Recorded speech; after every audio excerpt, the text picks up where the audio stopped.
Anna, are you sure? Asked the young woman's mother, Evelyn, looking at her daughter with a mix of disapproval and pity. Are you sure you want to be a single mother? I understand Alex won't marry you. You know, Mom, he has a family, Anna replied softly.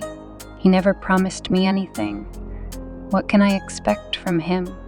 He offered money for an abortion, but I refused. I want to have this child. After all, I'm long past 18. That's exactly the point. You're not 18. Anna, how will you raise a child on your own, without a husband? Evelyn asked again. It's hard enough for couples these days. Look at Alice.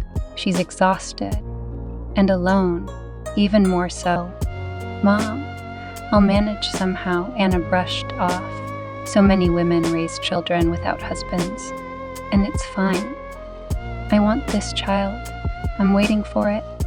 What if you meet a man, fall in love, plan to marry, and you have a child in your arms who wants someone else's children? Evelyn persisted. Even their own aren't wanted by everyone. Then I won't marry someone who doesn't want them. No big deal. Evelyn could only throw her hands up. Her daughter wasn't listening, but she wasn't ready to give up. She wanted to dissuade her daughter from what she considered a mad idea. Anna, why do you need this child? The woman tried again. If you want to care for a child, help Alice. She has a 6-month-old Alice. Babysit all you want. I think Alice wouldn't mind. She never turns down help. Mom, Alice has enough people to help her. Anna sighed. You, her mother-in-law, her husband, she's hardly alone. Only I'm missing there. I want my own child. I'm tired of living your life and Alice's. All this is nonsense, cried Evelyn. What will people think of you? They'll say Anna had a child out of wedlock. What a disgrace. And about me, your mother, what will they say? I don't care what some strangers think of me. Let them mind their own business. Anna frowned. I won't change my mind. Anna's sister, Alice, supported their mother. She also didn't understand why Anna wanted a child. Alice rarely thought about anyone other than herself and their needs. To have children, you need to understand how to provide for them. And gay, she lectured her older sister, Poignant. Well, he runs a meat stall at the market. You know, I only decided to have a child because he promised to buy me a car for our son. Too bad. It was a daughter. Poignant didn't buy the car, but I chose a new phone for myself, the latest model. And in general, my husband spares nothing for me and Alice. We have everything best. And how will you provide for the baby? You're just a geography teacher with a tiny salary. And if you go on maternity leave, you'll have nothing. How will you live? Relying on our mother at 30. Alice, it's none of your business. Anna finally snapped. I won't ask you for money. Don't worry. Nor for mother. That seems to be your specialty, asking her for money. You've never worked a day. You were on mother's back before moving on to your husband, and you dare to reproach me? It won't work, sister. And how have you lived? Just barely scraping by? Our self-sufficient one. If it weren't for Grandma's apartment, you would have been living in a dormitory. And I don't beg for money from Mom. She gives it to me herself. And about working, I'm not ready to slave away for a minimum wage. There's no decent job in our town, and I won't go out just for the sake of not sitting at home. After all, I have a higher education. I'll go where they offer me a decent salary. So nowhere. Anna concluded, you need experience, a desire to work, and some basic skills. You don't have any of that. But I have a husband who values me without all those skills and abilities. And we don't need money, unlike you, so I can afford not to work. Alice shrugged disdainfully and walked away. The younger, pampered daughter who had married well, couldn't understand why Anna wanted this child. Yes, she never worked, neither before nor after marriage. Why would she? Her mother never denied her anything, raising Alice like a precious flower, fulfilling all her wishes. Then Alice met Ignat. Rather, her mother introduced her to her friend's son, a divorced and relatively wealthy man by local standard. He continued his family business, running a meat stall at the local market. The young people liked each other, and within a few months, they were married, to their parents' delight. Her husband didn't make her work. Her mother continued to pamper her younger daughter. She often came to her house and helped with household chores. The mother-in-law also doted on her daughter-in-law, sweet, compliant, and very cunning. Alice knew how. She and Anna were complete opposites. Anna, Evelyn's older daughter, was a serious and responsible girl. That's how she was raised from childhood. Evelyn had her early at 19, just after finishing technical school. She divorced the girl's father, a student, shortly after Anna turned 2. Their marriage couldn't withstand the domestic difficulties. Love faded almost immediately after the baby was born.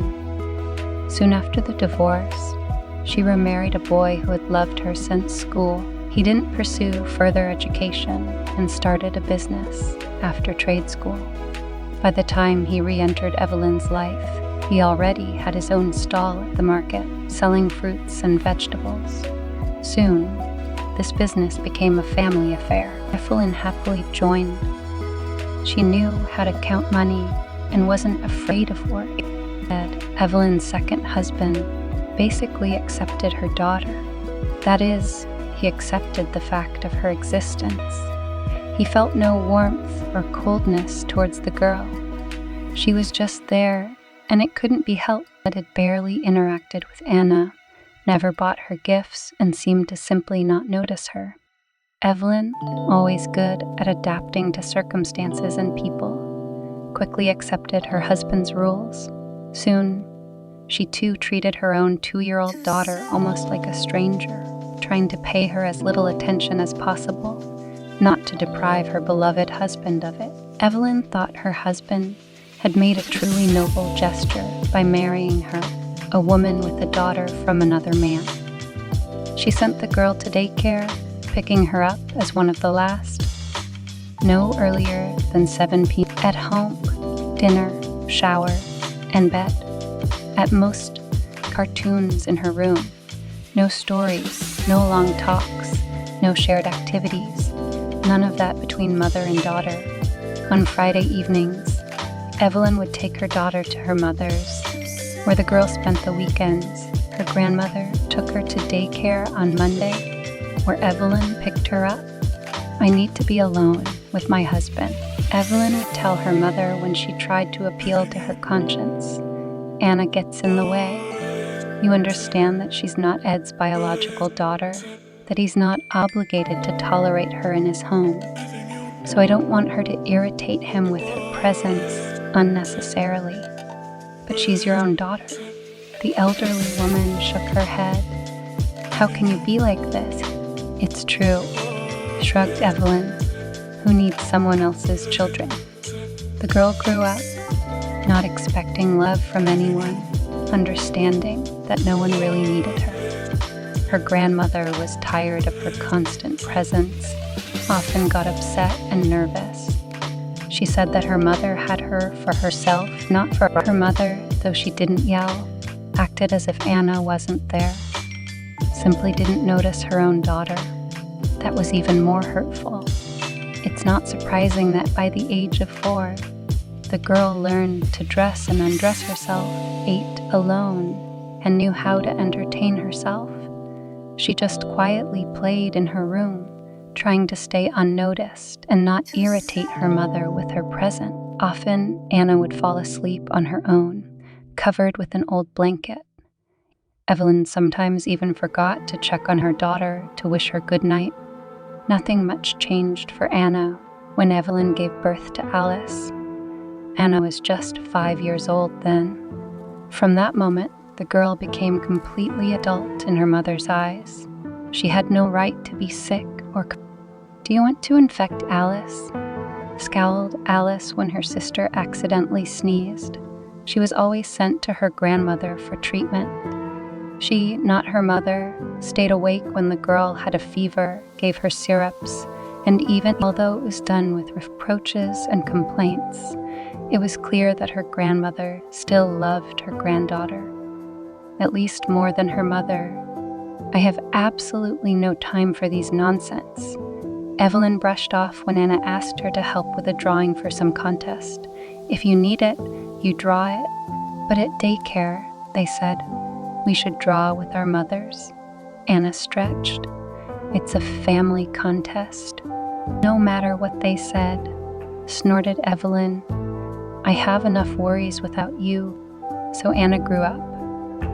Her mother took her to school on the 1st of September, not because she wanted to, but to show everyone what a good mother she was.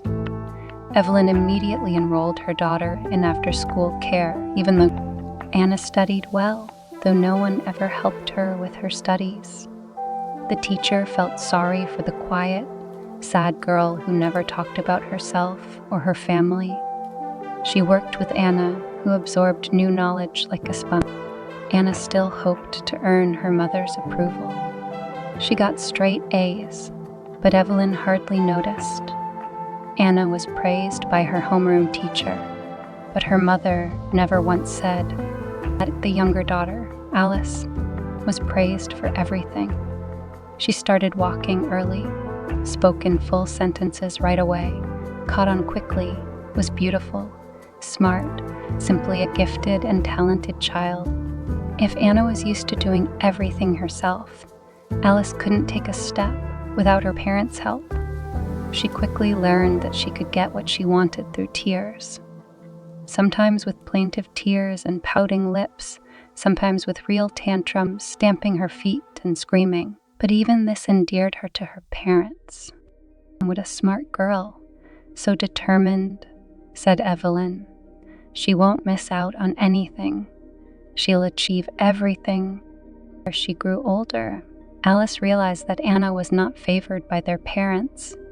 Then she began to assert herself at her sister's expense. It was Anna who broke it, she would say, pointing to a vase she had knocked off the table in the heat of play. Although Alice knew she wouldn't be punished, she enjoyed it when her quiet and modest sister was scolded by her mother. "I expected nothing else." Evelyn would immediately flare up. "Are you completely clumsy? Can't you see anything beyond your nose? That vase cost money." Hannah didn't even defend herself. Her mother wouldn't believe that her favorite was to blame. Alice could go into her sister's bag without permission and take what she wanted, could ruin Anna's notebook, draw in her diary. "You shouldn't leave your things within reach of a little girl." Her mother would tell her, "Now rewrite everything anew." Anna wasn't beaten. She was punished differently.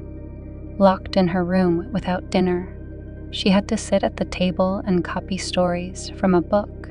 Only when Anna needed to use the restroom could she knock to be let out. Sometimes the girl would fall asleep at that very table. Alice went to a specialized language gymnasium in 1st grade. Her father drove her there and back, and the girl studied English with a tutor. However, Alice didn't like to study, so she barely managed to get by 5th or 6th grade. Those B's turned into C's.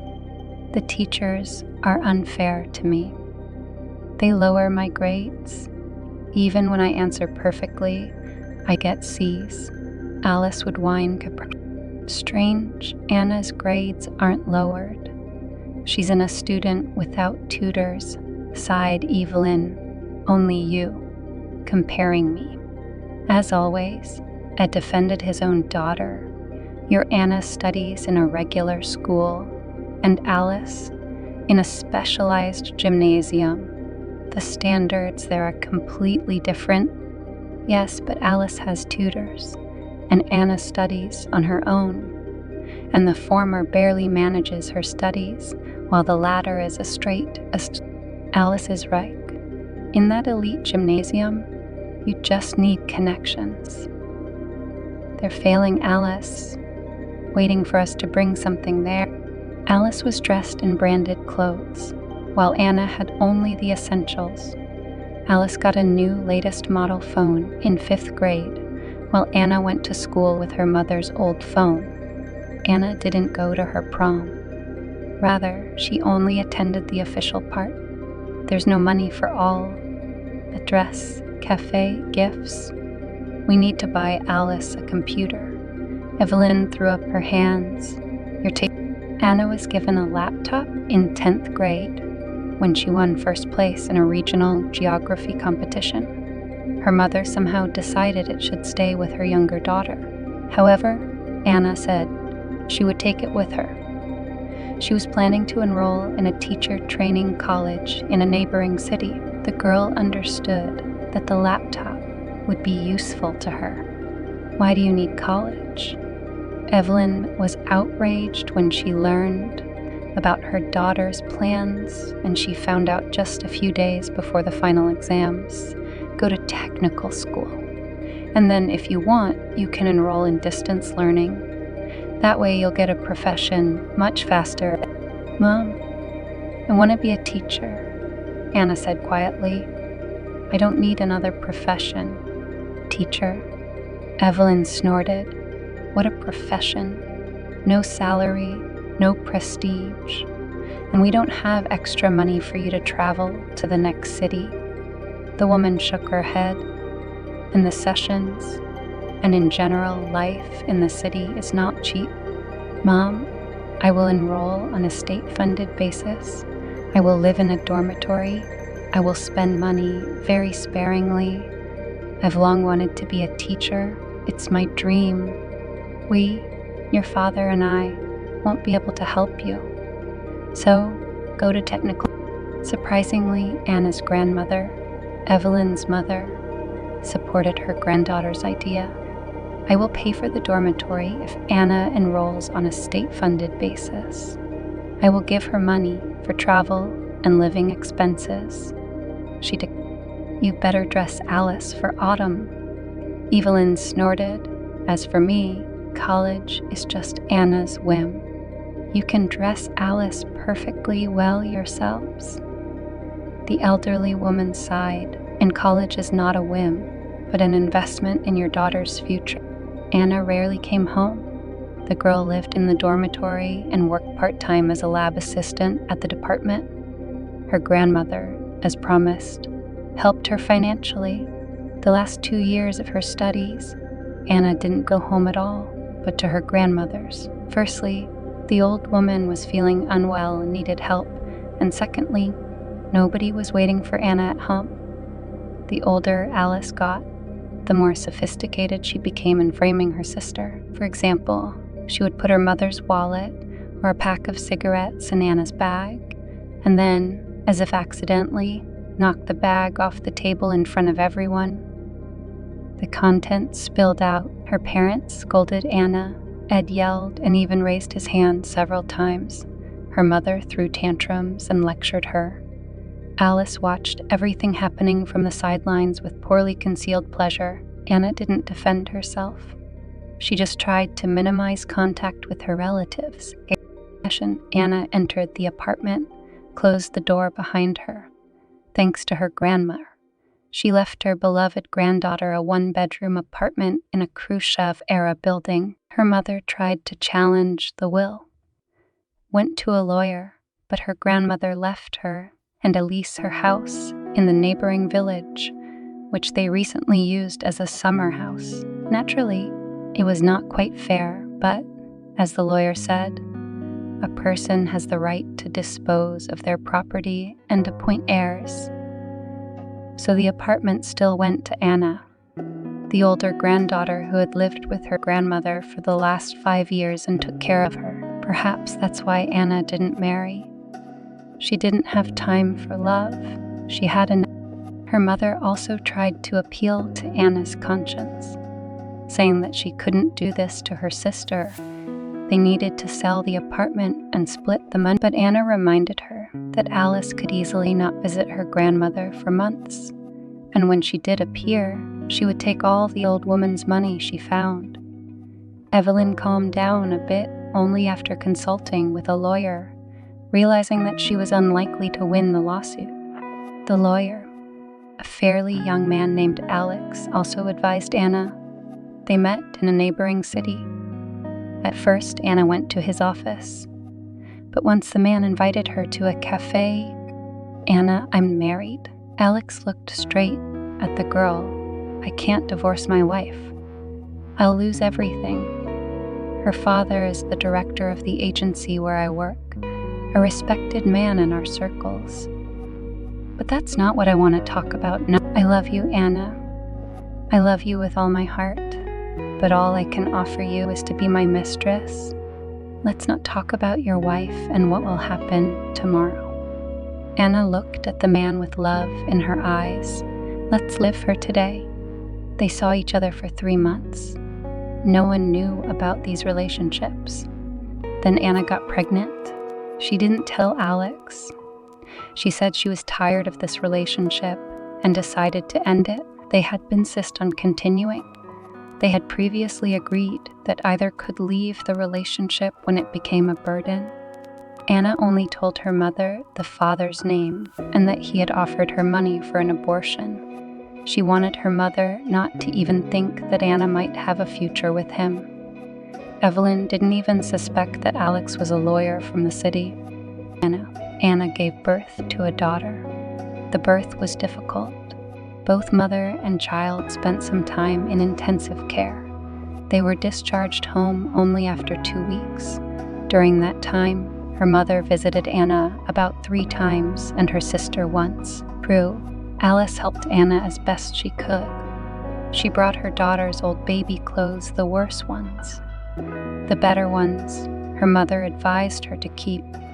What if Alice decided to have another baby at home? Anna was also left alone with her new role as a mother, but she coped with it excellently. Anna loved her daughter very much and tried not to leave her for a minute. "Hello, Anna." Alex stood on the doorstep. "Didn't expect me?" "No," Anna simply replied. "How did you find me here?" "May I come in? Then I'll explain." It turned out that Alex had accidentally met Evelyn in the city.